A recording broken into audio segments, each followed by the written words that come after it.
What's going on? Welcome to another edition of Xfeed. My name is The Schiller. So the title of today's stream is about the re-education of Web3. And I think that there's a couple different points regarding that thought process of making it the title, and also just, some self-reflection. Number one, have you ever noticed a lot of the content regarding crypto is not really traditional job or lifestyle friendly? There's a lot of streams content in general, from the likes of like 10 a.m. Eastern time to about like 1:30, which for anybody that works a normal job, that's like the worst time. However, obviously there's the point of people that potentially are able to have an earpiece in, consume content during their lives or at work per se, even though very very specific for what the job is for the individual. But it was just something that I realized that most people don't really do anything a lot later in the day. And I'm surprised by that. Now, is that because sports are all there and generally speaking, we're trying to have like the Web3 culture being early in the morning? I'm thinking back to the earlier days of being on spaces, and people used to be up all night, used to have such wild conversations about things, and there was news that was happening all the time. And it felt like the people that were doing that just don't do it anymore. So a little bit of self-reflection on that front. But generally, the re-education, we've talked a little bit about people highlighting the metaverse tokens, calling them dinosaur coins, and all of this, but it's what some people are familiar with.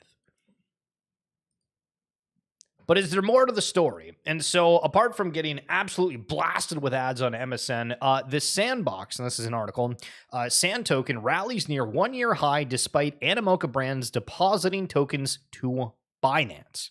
Okay, so let's go over this article right quick and see what the goods are. The Sandbox Sand token rallied close to its yearly high at 77 cents. The gaming token, which has drifted sideways, finally took off, showing signs of breaking its downward trend. The Sandbox token broke out, trading near its 2024 highs, and Sand is still far from its all-time high. But it has set up on a recovery trajectory as all other assets pump. Sand rallied despite the recent outflows initiated by Animoca brands, one of its main VC backers. Wallets associated with Animoca brands have deposited more than 25 million Sand to Binance, valued at 8.65 million. It is kind of funny that we have a rally, and then the immediate inclination is, oh, okay, well, they just moved over 8.65 million. Did they pump it to be able to sell a big chunk of their portfolio at a higher price point? These are the questions we have, right? Now, I decided to go and look at some different team pages because, number one, we're a space that was very, not incognito, but you didn't really know who the founders were, and it was a big anonymous question, generally speaking, in the early days. And now we got a point, if you see a bigger team and they don't have all their information out there, it's not the same trusting factor as it once was. But what's crazy about this, and one of the cool things, is Azuki specifically, they've actually done like kind of a breakdown of some of the different people that work on the team. And so like Zagabon, the founder, formerly on Google and Amazon, the location 2BA, I don't know, that's a crazy name, but they worked at Meta, and then their art director actually was the character art director for Overwatch and Blizzard Entertainment, which I think is really, really cool. And we always have these teams saying, hey, we're ex-Disney, hey, we're ex this, that, and the other thing, but to be able to see those specific roles are kind of cool. And I think just in general, when do we start going back and re-highlighting teams across the space, what they previously worked on, getting flowers for things they've done really, really right within Web3? Something to keep an eye on. So I saw this post and I was like, I don't know if this is accurate, but let's just take it at face value and have a little bit of reaction. Over 55% of all social media traffic are bots and AI. At least 55%. Keep that in mind while traveling the internet, everyone. Oh, and that just makes me go back. That just makes me go back and think, okay, well, for these AI agents, if we have all of these networks that are supposed to be running all of this stuff, if we have the traditional social media platforms and 55% of all the bots sorry, of all the content pieces, whatever, are bots and AI. Holy smokes. It's going to be insane. Yo, Sessions, what's going on? Happy Tuesday. Hope you're doing well. So Mario, if anybody's in my Discord, we've brought up Mario before, but he's gone down the rabbit hole of really not liking Gary Vee. But there is kind of a point to this, and I want to kind of take this article and like shift it on its head a little bit just in terms of like perspective, because over the last little bit, we've seen a complete shift in the way people talk, the confidence, the everything. And so back in 2021, when things were electric, Gary Vee's talking about paper hands are my target. And anybody that doesn't know what like paper hands are, it's, you know, when you have something and it's going to be, you know, you think it's going to be the next big thing, but somebody's like, you know what? I don't want it. And they paper hand it versus like diamond hands where they hold on to this because they know it's a grail, right? And it's universal. It's people say like paper hands is like a negative, but it's, yeah, I mean, I don't know. And so scrolling through here, talking about other things of like the games and the paper hands regret. And so this is back when like the bull market's like raging, right? And then you look now and then for like the book games, which they ended up selling, they're going for about $70. At one point, these were like, I think like $400 a pop over on VeeFriends right now. Again, these are kind of like the original drawings from Gary Vee, still going for like just under $3,000, which is insane. But at a point, these again going for like 50 to 70,000. So it is a downturn, but there's still a lot of really, really loyal people with it. For the VeeFriends Series 2, which is another, you know, everybody's doing these or did these companion collections, and these ones, you know, 34,000 ETH involved. You know how much money 34,000 ETH is? Holy smokes. But right now these are going for 0.03, which is about $110. If we go back to the activities, I want to say these kind of got up to like the 0.4-ish range.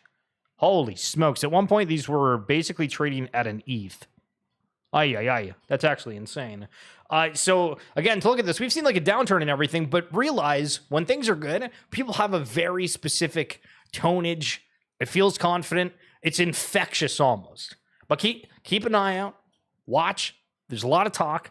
Not always a lot of follow through.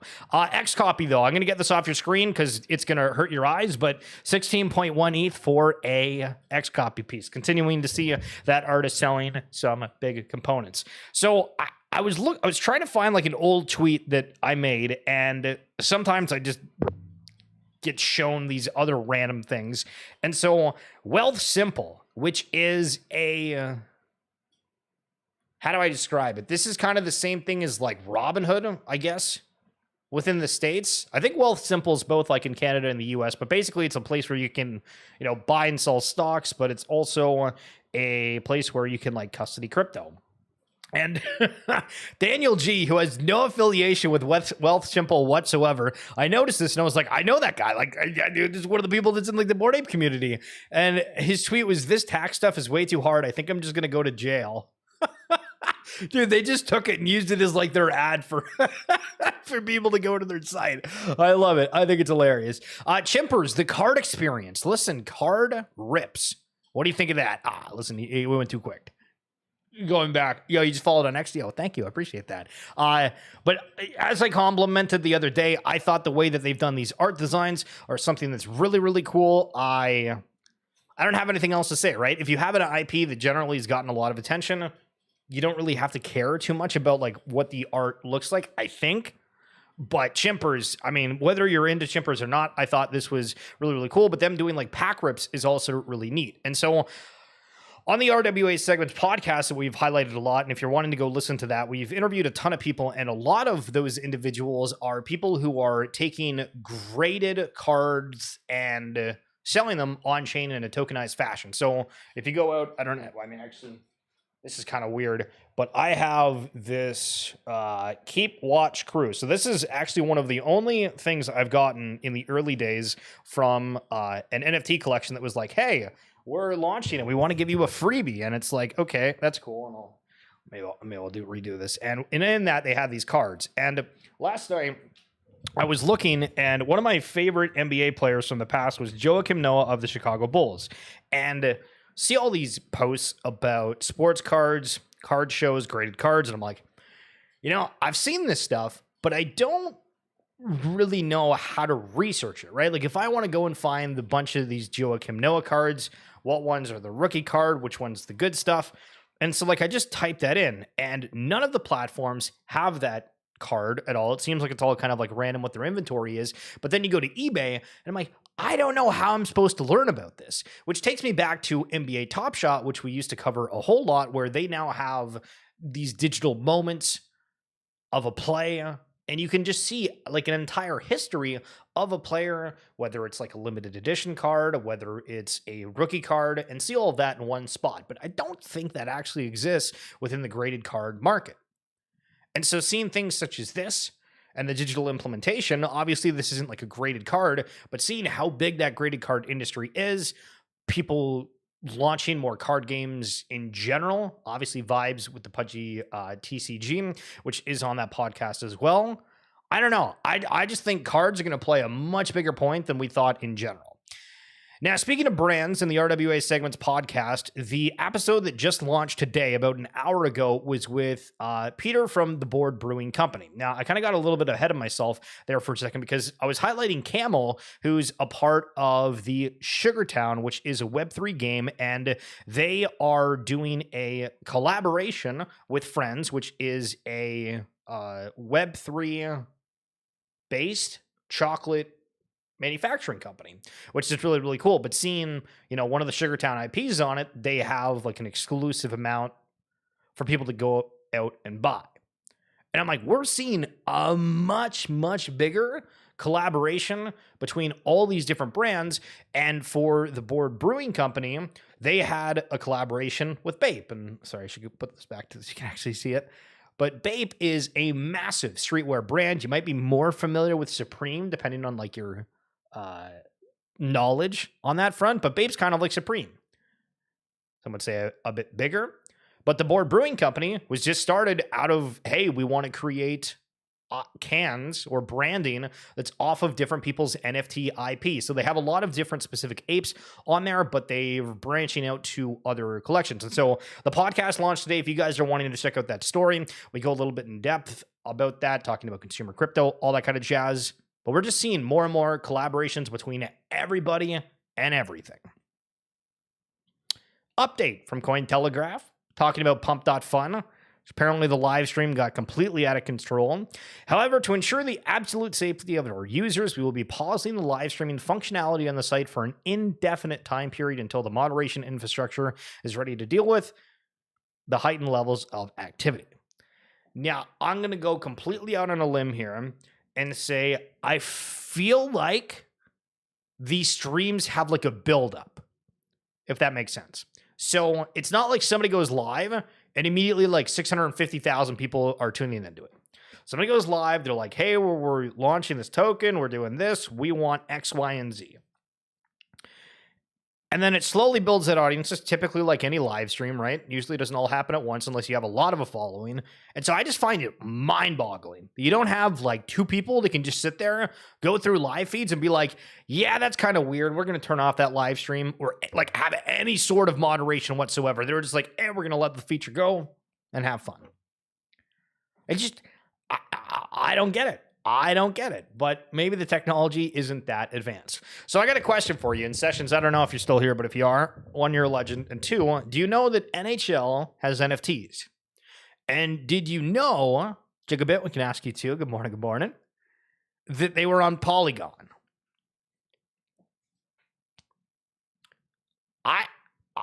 I know that the NHL had NFTs, but no, nobody talks about it whatsoever. So similar to NBA Top Shot, the UFC all day, the NHL has NHL Breakaway.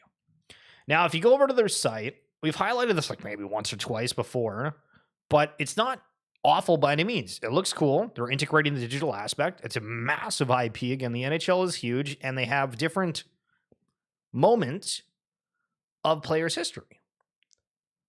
And so let's say that you want, I don't know, there's Joe Thornton on here. Joe Thornton had the jersey retirement the other day with the San Jose Sharks. Very, very good ceremony, by the way. I watched about like 10, 15 minutes of it. Very emotional. W. So they have like Joe Thornton back in 1997, one of the moments.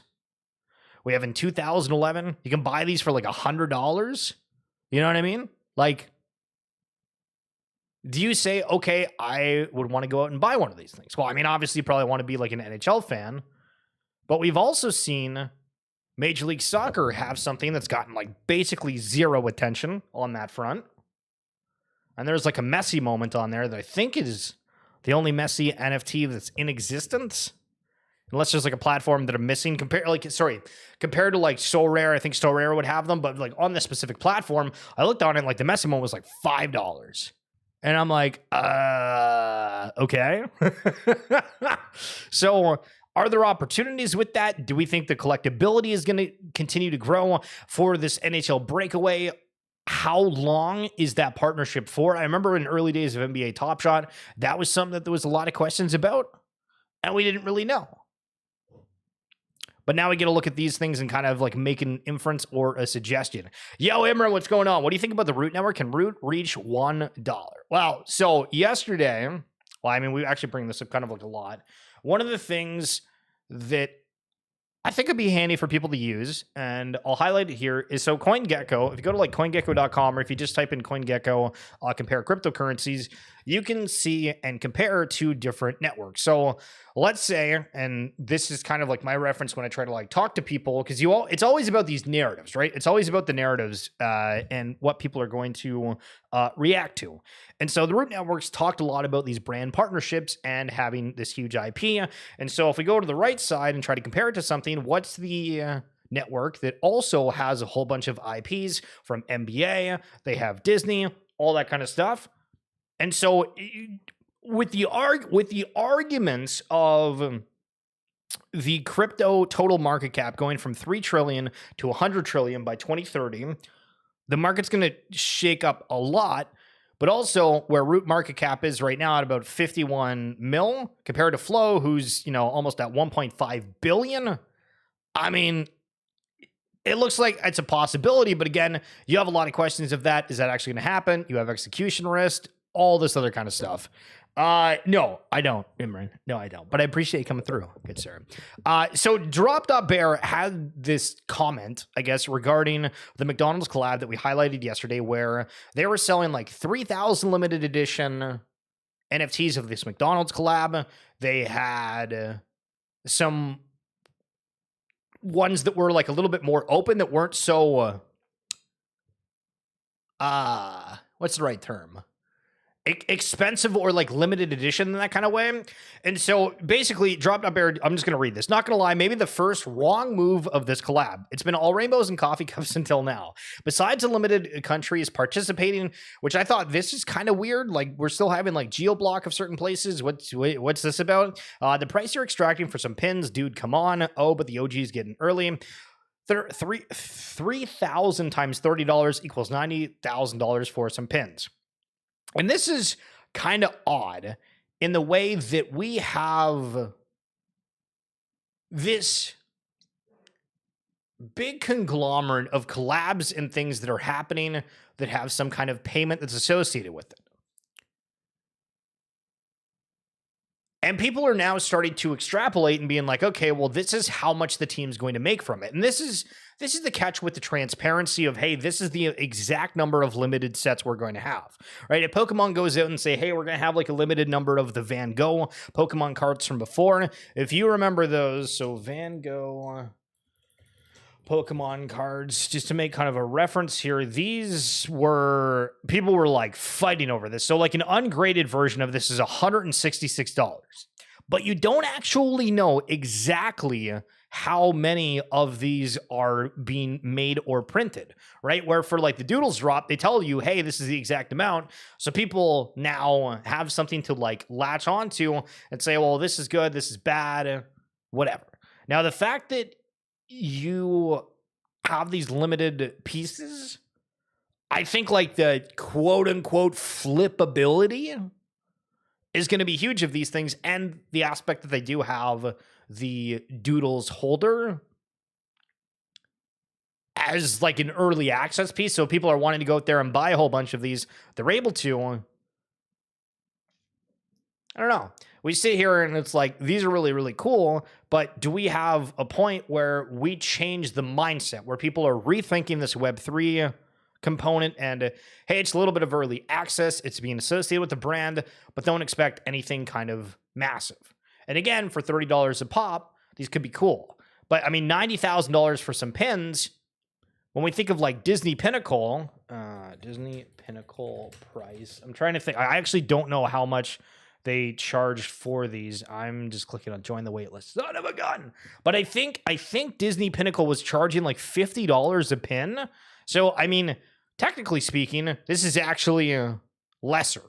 This is actually lesser than what it is comparatively for the other one. Yo,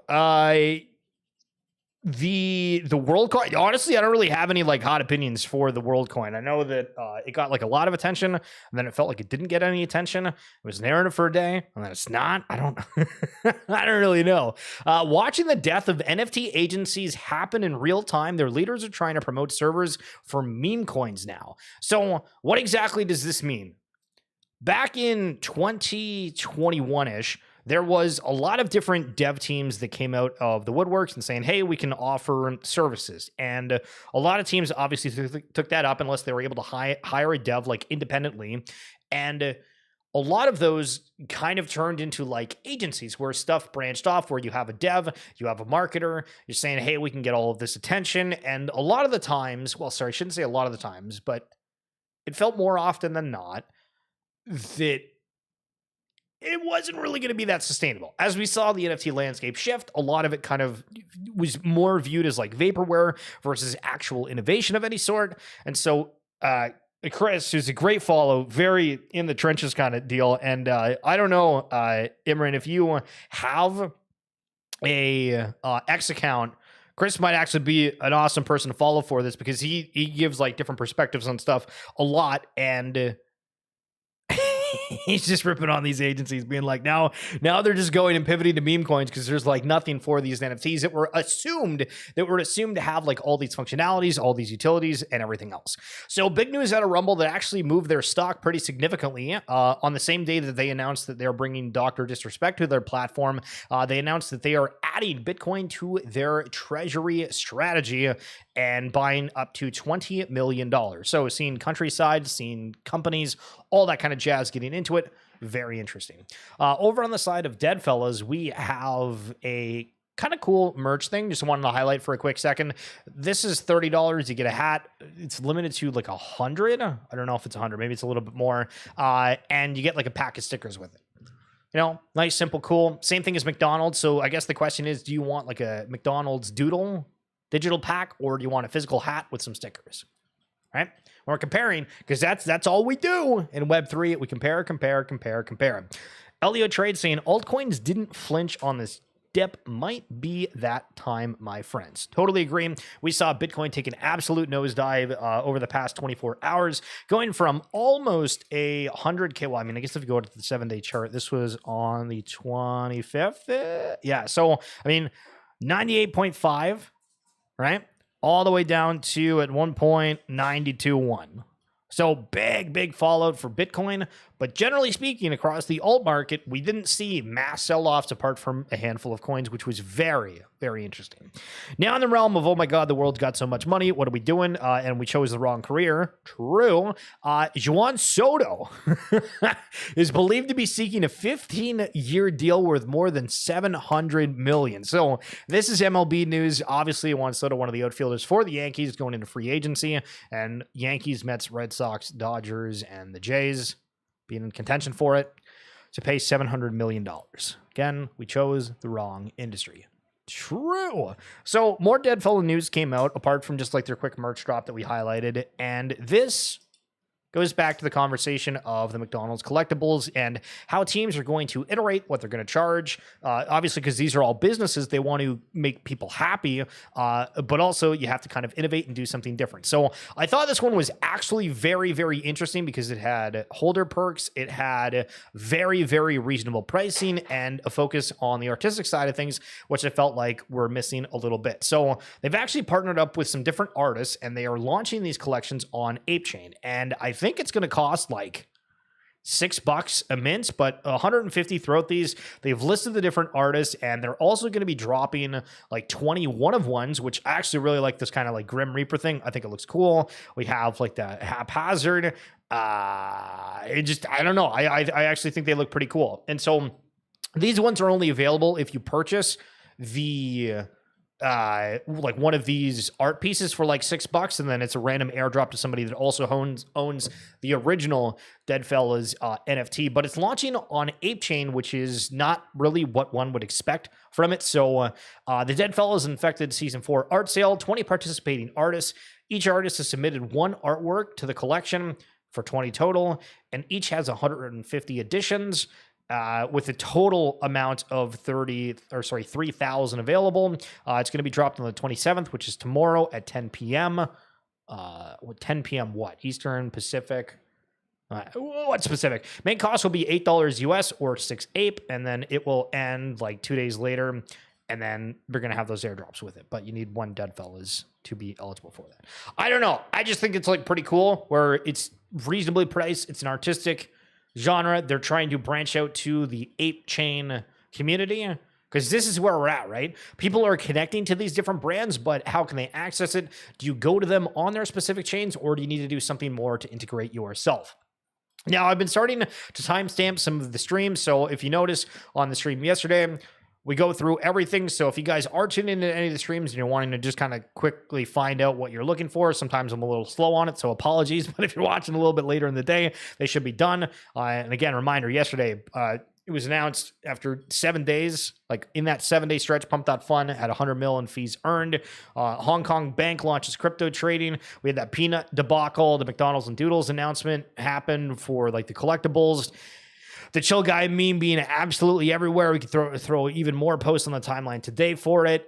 Crypto security reminders, the Kind Penguin story. That has been blowing up, by the way. That is continuing to do absolute numbers. I think the guy's video that we watched yesterday for a couple of seconds is now up to like almost 2 million views on YouTube. Insanity, insanity, insanity. All right, Income Shark saying utility coming back. I also retweeted this because I'm not going to lie. I think people are going to be very surprised of the different demographics that are going to come into the space and just flat out say, I'm not doing anything with altcoins because I've been trained only on the fundamentals. And so they're going to be looking for utility. Once a different crowd gets in the space, I think they're going to be looking for different opportunities than what the Web3 quote unquote native crowd has been into. But CZ also, stemming from the quote tweet a moment ago, I'm not against memes, but meme coins are getting a little weird now. Let's build real applications using blockchain. Now, when he's saying they're getting a little weird now, is this based off of Pump.Fun closing down its live stream? Is it just there's way too many of them? What exactly is the culprit behind there? But again, I'm kind of a proponent of utility. Matty B talking about the OpenSea V2 waitlist. And it's grown 400,000 wallets since the last update on November 6th. So this would be close to 900,000 wallets then for the OpenSea waitlist, which is funny because when we say like, yeah, we know that 900,000 people are actively trading in the NFT space right now, right? I mean, if it is actually that high, even if they're not active, that's pure insanity. That's pure insanity that's happening. Also mentioning Magic Eden in here. And so we're waiting for the Magic Eden airdrop for the token. OpenSea kind of hinting at one as well, but both seem to be launching big things in December. Well, a lot of teams are starting to bull post on their timeline everywhere. It's exciting. Morocco to officially legalize cryptocurrencies again following a ban in 2017. Okay, I'll take it. Cool Cats, one of the one-of-one collections that I think sold for $1 million at one point, had a 15 ETH offer. We're back. True. So Garga from BAYC making an interesting post here, and let's dissect it a little bit. Unfortunate byproduct of airdropping people life-changing money every couple months for a year is the insane level of entitlement that can fester and persist. Yes. My default nature is to keep my head down and focus, but sometimes the entitlement is just wild. And this brings up the point of the expectation setting that I think has been one of like the worst things within the space. And I don't mean necessarily for Bored Apes, but there's been so much like hyperbolic talk in a way where we were highlighting the Gary V post earlier of saying, you know, paper hands are going to get wrecked. They're my target, all this kind of jazz. Well, we have this notion and way of talking that's been like the culture. And unless that fundamentally changes or people get re-educated or change their mind on how they view certain things, I feel this sort of notion continues to persist. Just in $310 million liquidated from the cryptocurrency market in the past 12 hours. Now, a lot of that, I'm guessing, is up with the big dog on Bitcoin, people leverage trading. But are we seeing this dip because so many people decided to get infinitely long? Maybe. Just in, UK to officially regulate cryptocurrency by 2026. Now, I might be crazy, but every day we log on to Twitter, X, news sites, the internet, digital culture, and we see more and more acceptance of crypto, more and more acceptance of digital culture. I'm seeing that mustard thing all the time, the chill guy all the time. What is going to be next? That is the question. That's it for this edition of XFeed, guys. Thank you so much for coming on through as per usual. We'll be back tomorrow as per usual as well. Enjoy the rest of your day and have a good one. Peace.